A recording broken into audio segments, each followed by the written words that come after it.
Overview. Let's take a quick look at the widgets available in the Wordbee cat editor. We will go into more detail about each of the widgets in separate videos. On the far right-hand side is the widget area. Only 2 of the widgets can be shown at any one time. At the top, we have the Translation Finder. This widget is used to find machine translations, terminology matches, and memory hits. The first tab shows matches from the terminology databases and translation memories.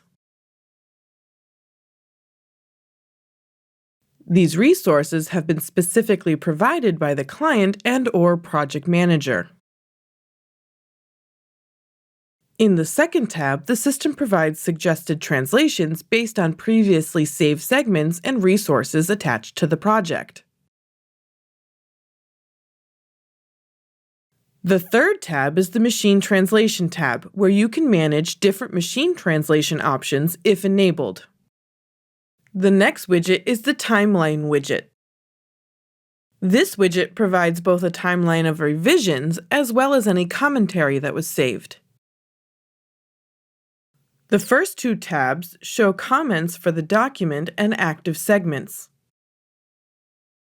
The third tab shows the revision history for the active segment.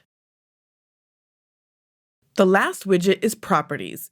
It needs to be toggled into View as only 2 widgets are viewable at any one time. The Properties widget provides you with a great amount of meta information for any given active segment. You can see either information for the source or target language.